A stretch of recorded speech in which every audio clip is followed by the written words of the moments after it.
Kevin Brown is a highly accomplished bass player based in the New York City metropolitan area, known for his versatility across jazz, classical, and theatrical performances. He's played at renowned venues like Carnegie Hall and Abbey Road Studios and backed iconic entertainers such as Joan Rivers and Marvin Hamlisch. In addition to performing, Kevin is a dedicated educator, and he teaches at Montclair State University and Fairleigh Dickinson University. So, Kevin, good to see you. It's great to be here, Abe. Thank you for asking me to be here with you. And I had a great time just now rehearsing with you for the showcase. Yeah, so Kevin is my first in-person guest. We've been doing this on Zoom, but we were fortunate enough to be able to rehearse today as a duet. So we were just talking about playing duets. So let's start with something that's a pretty fun question. If you could play any duet with any musician, classical, and any musician, jazz, who would they be? Why would you want to play with them? One, at the risk of sounding boring, being a bass player, my favorite comment I think anybody gave me when I was in music school a long time ago, and I got this a couple of times, is that you sound like Charlie Haydn. And it was like, Charlie Haydn is kind of he's not exactly a historical figure like that long ago, because he just passed relatively recently, but that I was fortunate to see him on a couple of occasions, and I just really I have the highest regard for Charlie Haydn's approach to the bass. So yeah, at the risk of being boring and choosing a bass player, I would love to play a bass duet with Charlie Haydn. He has such a big sound. A friend of mine, another bass player named Mark Schmid, who's a Broadway guy, we went together to a Charlie Haydn event. It was a master class, basically, and Mark turns to me in the middle of it and says, "Man, how does that guy play so slow?" It's like, I thought that was a great comment. It's like, because Charlie Haydn is all about just the tone, bringing every bit of soul out of because the beauty of upright bass is that it's a box with strings, and all the tone is just coming out of your fingers, and Charlie Haydn was all about that. He had a really heavy sound, I would say. Yeah. Almost like, carrying a big ball or something, that consumed you, and that's really interesting how you want to play a bass duet with him. I'd want to play a bass duet with Charlie Haydn. Yeah. Would you want to play tunes or just kind of like explore a little bit, just improvise? I think probably just free. I would just like to play free with Charlie Haydn. That's the sort of thing where you could probably just segue into a tune in the middle of it naturally. But yeah, I think starting out free would be the way to go. Yeah, that's great. And what about classical? Classical, there are a bunch of bass players were famous bass players, and this doesn't have to be all bass players, but were around before recording technology. So like all we have is stories of certain people. But yeah, there are definitely players from the 19th century that you hear about that would be very cool to play duets with some famous bass players, but it's hard to know. Yeah, that was before improvisation or jazz or anything like that, so it's hard to know how a jam would go with somebody like that. But yeah, these days at the risk of sounding boring again, I would want to play a duet with my wife. Oh wow! Who's a harpist? Yeah, she's a magnificent harpist, and we get to play together quite a bit. And when you have that kind of rapport with somebody, it's definitely. You just kind of want to. And you play both jazz and classical. I've seen you play both back to back, and being a classical musician is one thing, and being a jazz musician is a entirely other headspace. Right. So let's talk about your approach to going from one to the other. Are there certain things you have to be conscious of more so when you play classical? Obviously, when you play jazz, you're improvising. But there's got to be some things that you're consciously thinking about to excel in both. Yeah, I think one of the similarities is you have a different mindset when you're playing classical or jazz, depending on the group you're playing with. If I'm playing with a large group in orchestra or something like that, it's a totally different mindset than if I'm playing chamber music, Right. classical chamber music. Same thing with if you playing in a quintet is different than playing a duo or something like that. But I think, I wouldn't mind mentioning another similarity between the two, I think, which is even though in classical music, the notes and to an extent possibly all the other musical information, the articulations, the tempi, all that sort of stuff is all written out for you beforehand. You still have to kind of approach it as if you have just come up with the melody yourself and you're just playing it for the first time, kind of like what happens when you improvise. So you're thinking more about it's the conviction of the improvisation, handling that the same way you would handle playing a melody that's already been being written. Yeah, and for that I think because when you're improvising, there's a split second before you play when you know what you're going to play. You know what direction you're going to go in. You want to play what you can hear. Exactly. You want to hear it inside your head, and that's a huge thing with classical music. When you're reading music off of a page, you need to be able to sight sing it in your head beforehand and be good enough at that skill to where it kind of mimics a little bit of improvisation. Even though you're reading it off the page, you need to be able to hear it in your head and then produce that sound. It's a little bit of the same idea, even though the pitches themselves are already given to you. Obviously the music of jazz and classical are so different, we don't need to get into that, but there's also the emotional component as well. So do you feel more specific emotions playing straight ahead jazz than you would be playing classical? How do you distinguish the two of those? Yeah, there's definitely an emotional component to all play, as you know. I mean, that's probably one of the main reasons why we got into it in the first place, is that we had some sort of eye-opening experience when we were young, and it's like, oh my God, I have to be doing this the rest of my life, sort of thing, But in jazz, there's almost more of a surprise type excitement that happens, because you don't know when you start a tune where it's going to go. And another similarity with classical is you have to be listening constantly, but with jazz you can react and have a conversation, right? So you never know where that conversation is going to happen, and when it works, and then something builds dynamically, and then you get to the end of a chorus, and then another, like, you switch gears and another energy level happens. It's just the greatest feeling. Yeah. With classical stuff, it's sort of the same way, except that if I'm playing something with an orchestra, say, that I've played a zillion times before, like there's a great aria from Turandot called Nessun Dorma. Mm-hmm.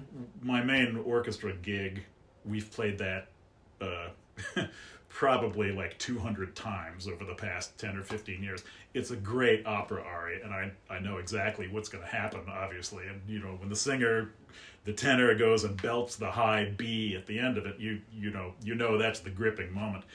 But in classical music, if you know the piece well, you kind of have the luxury of anticipating where it's going to happen, whereas in jazz, you don't know what's going to happen. So you have to be equally a listener in classical music too, but it's a great luxury to be able to kind of almost be an audience member. What's interesting though is that I kind of feel that with playing classical music, I mean, I played classical bass and concert band in high school. Did you? Yeah. I had no idea. Wow. For 4 years. So I always thought I might, for me, and you can say what you want to say about this, but it's like, even though you might be playing the note one way and then playing it the same exact way another time, the headspace that you were in really plays a huge part in you feel. I mean, it's your world, even though it's a very personal world. I would say,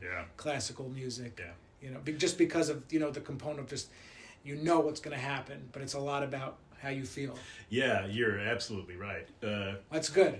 you can be, if you're one of those sort of jaded musicians, then you can totally get away with playing a classical concert in the most boring way possible, where you're sort of wishing you weren't there or something like that. And so that's my whole headspace is to not be that person, to try to, no matter what music I'm playing, whether the notes are written out or whether there's improvisation happening, that you're always there in the moment. Yeah, people forget that we're in a privileged position to do what we enjoy doing. Right. And, granted, like there are some gigs you don't want to do and some things you don't want to do.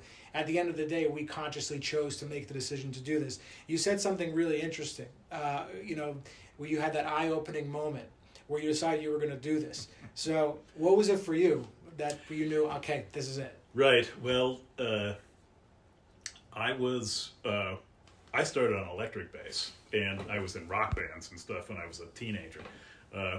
When I first went to college, it wasn't as a music major. I was a German language major. Oh, wow. Yeah. So, but I played bass and I didn't read music at all. And then one time I was jamming.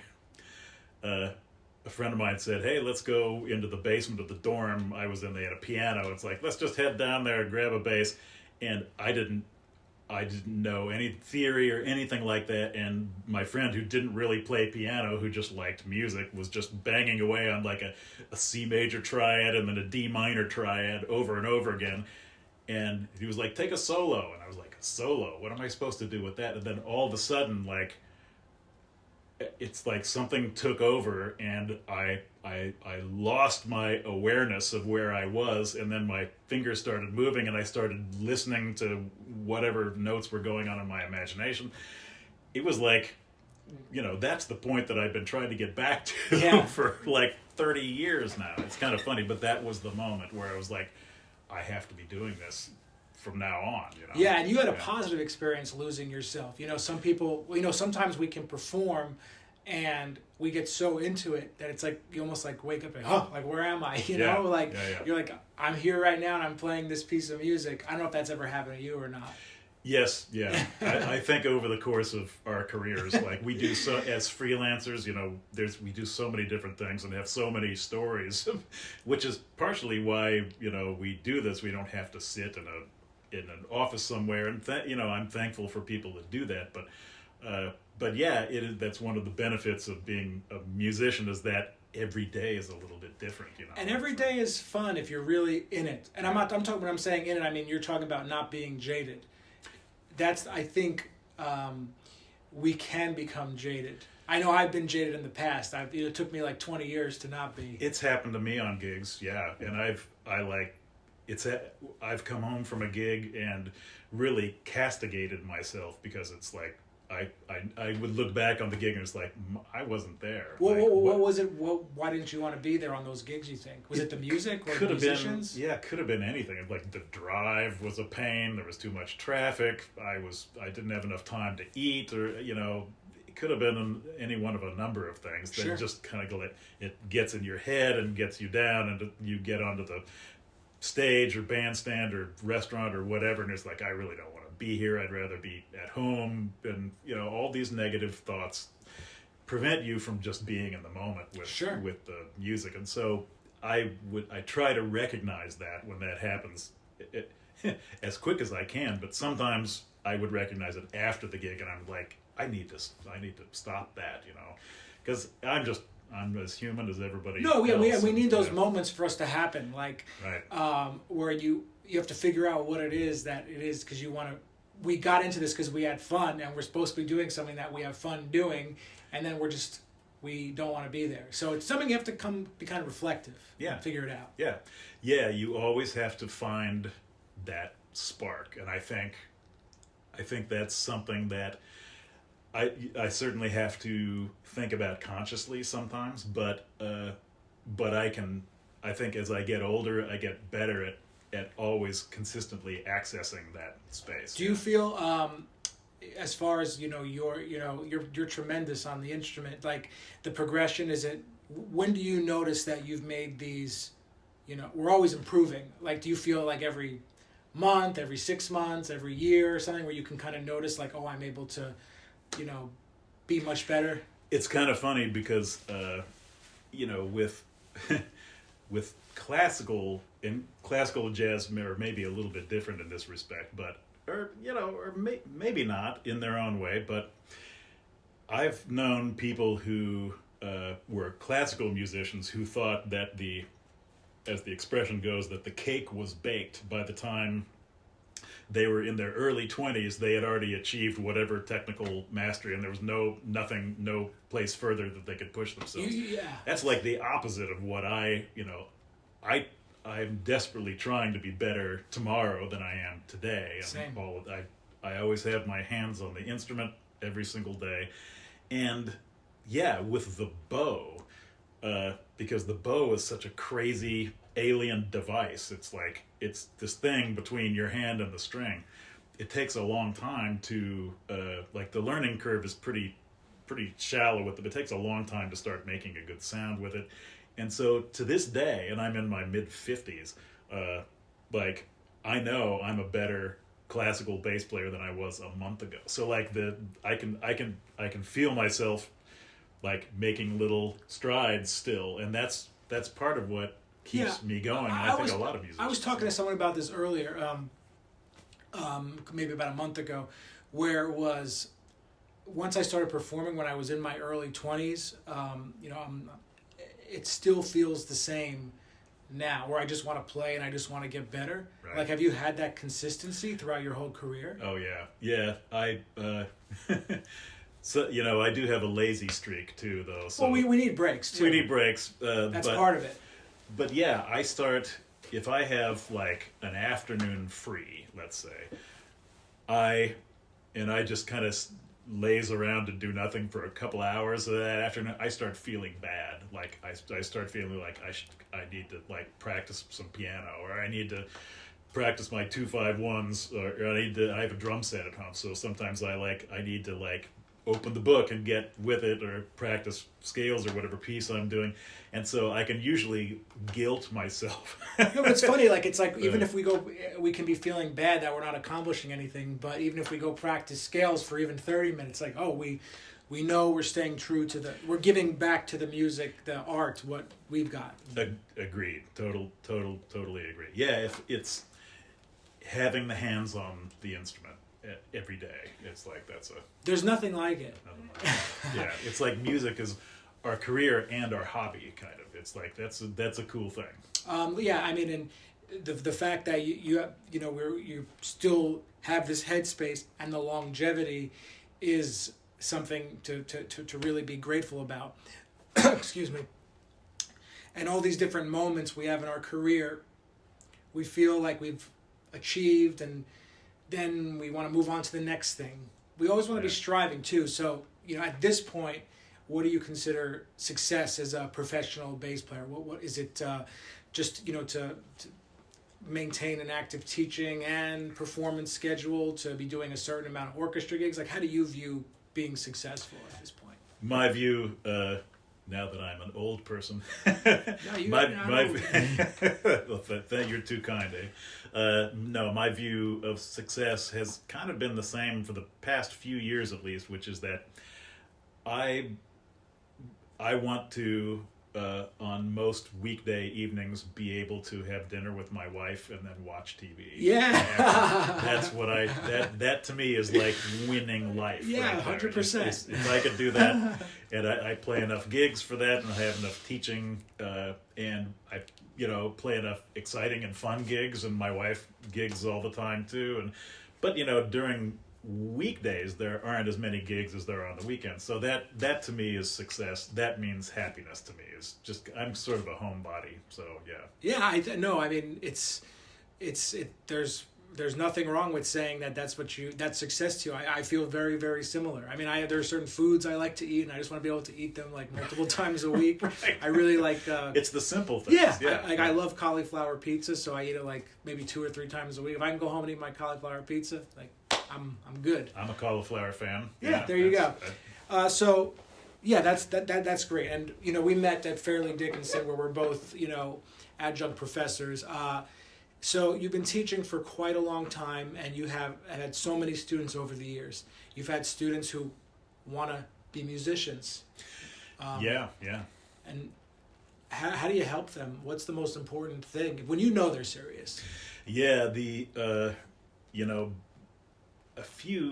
when I first moved up here in the late 90s and started teaching private students, I had a bunch of students who went on to get music degrees, and some of them are now orchestra teachers in New Jersey, like high school orchestra teacher types, and some of them are performers like Evan and Bobby Witt. A couple other students of mine are off doing the thing, doing it, and I just try to be there in case they ever need anything. I'm when you know how it is when you have a student and they sort of take off on their own. You're so proud of them. It's like and you just want to help them as much as possible, whether it's in a mentoring role, even though I'm not sure if I've had mentors myself, sure. Musical mentors, but I don't know if I've ever actually occupied that role for someone else. Well, let's say, I always think about this. Like, let's say one of my students went on to touring with, like, Taylor Swift or something. Uh-huh. I would be so proud and so happy. Like, there's other people who might be jealous of their student. Right. I do know people like that. Yeah, I have heard of that happening before. But that's an alien thing to me. It's like, whatever you need for the rest of my natural life, I'm here for you. That's right. Yeah, I mean, because we're at the end of the day, we're all in this together. We all contribute in a different way, and their success is your success because you taught them. Right. Yeah. Exactly. If you helped somebody a little bit along that journey, and the older I get, the more I realize that that I didn't really want to tour the world, and I hate airplanes. Yeah, same. Like, I can't stand flying, and so especially with the bass. Oh my goodness, how do you do that? Really, so the thought of like flying to Europe and flying to Asia and flying to South America, touring all the time, spending 250 days on the road, it's like, yeah, when you're a young musician, you imagine that it's like that means success to me, and now. For the past 15 or 20 years, I began to realize when I started to know myself a little bit better that if I had really wanted that life, I would have actually tried to have it. Sure. Yeah, no, you're right. But the life you end up with ends up being the life that you actually kind of wanted in a way. Exactly. So, no, that's a great point. So when we're talking, you're saying that when you want to help somebody, you really give your complete self to them. I'm sure there was someone who pushed you, though. We've all had, like, that teacher who, maybe someone, a friend who just, like my mentor at Berkeley was this guy, John Thomas. He was, like, I couldn't even tell you. I don't even want to talk about it because, So, was anyone, like, crucial in your development in that way that was, laid down the law? Yeah, I had... And I think that's actually maybe part of the definition of being a mentor is telling somebody something that they don't want to hear sometimes. Like, and I had a couple of teachers do that for me. One was the classical bass professor at Montclair State, Linda McKnight, whose studio got so big, and I did some postgraduate private study with her, that when she didn't have enough room in her schedule, she asked, that's when I got hired in Montclair State, is to take her overflow. And then I started just teaching in the theory department of that, which is where I am now. But she was, and anybody in the classical bass world would know who Linda McKnight is. I'm not even in the classical world, but I've heard the name. Yeah, so she is unbelievable teacher and made a huge difference in my life, and told me a few things that I did not want to hear. So and I think that is sort of part of it. You have to be able to set somebody sort of straight if you see something amiss going on, and she was completely right. With, but there's a fine line too. There is a fine line. Yeah, she put it. You can't just be like gratuitously mean about it or something. But she was terrific. So my teacher at Berkeley, he actually just passed about a year ago. Rest his soul. He heard me playing with a band, like doing like a little recital or something, and afterwards, like he waited for me and like talked to me. He was like, "Don't tell anyone that I'm your teacher, because they're not going to want to study with me, because that was terrible." He's like, do not tell anybody, and he was serious. Yeah, I've heard stuff like that. Yeah, from and the feeling that sinks into your chest. Oh, it was horrible. Like I remember when I was in school, I went to North Texas, and Neil Slater, when I was graduating, he said, when I was a senior at this point, I was about to graduate with my jazz undergrad, and he said something to me that just sort of cut to the bone. It's like, I don't know if I'm even going to pass you, because there is not enough Ray Brown in your playing. It's like that, and the way he said it was like just very cutting. And it was very specific. The truth of the matter is that type of mentorship would not even be allowed in 2024. Right. Now with all the, there was with all the mental health stuff going on, and people are suffering with, anxiety and everything. People would be fired like instantaneously. Yeah. So it's a different time now, which is, I think it's good, but it's also, there's, like we say, the fine line. Right. Exactly. Yeah, we there's some things that we have to navigate these days that weren't navigable when I was in school. So you're way younger than I am, but yeah. Yeah. So but before we wrap up, let's one more quick question for you. So, in terms of classical music, you have these influences. In terms of jazz, you have these influences, but we take from so much more. Like any rock bands or other bands that you just love still to this day, or you grew up liking, or even in the last decade or something? What's inspiring you that's non-jazz, non-classical? So it's my theory that whatever music we were listening to when we were 13 years old, we will love for the rest of our lives, no matter how good or bad it was. That is the reason I started playing bass in the first place. And it took me a long time having been to jazz and classical school, it took me a long time to own this to my fellow musicians. But the reason I am here as a bass player is because of John Taylor, who was the bass player in Duran Duran. Whoa. Yeah. A View to a Kill. Yeah, but a little bit before that. That was the James Bond thing. Yeah, I was listening to, when I was 13 years old, a track off of the B-side of their album Rio in the early 80s, because that's what we were all listening. We were listening to new wave, I wish I could show you on my phone, like I have A View to a Kill, the Duran Duran song. I love that song. Yeah, it's a terrific song, and it was the soundtrack to the movie. Yeah, but that's why. So new wave to me is like that style of pop. Whenever I hear anything from the early 80s, come on the radio, it's like I just go nuts. Yeah, when you hear that 80s music, you almost go back to the time where you see like the Karate Kid type feeling, VHS tapes and stuff. Yep, I remember the day that MTV came out. Yeah. That started. No, this has been great. So we're gonna wrap it up. But Kevin, thank you so much. Thank you, Abe. It's been great playing with you and talking with you, and I wish you the best, and we'll see you in a couple weeks. I'll see you in December. All right.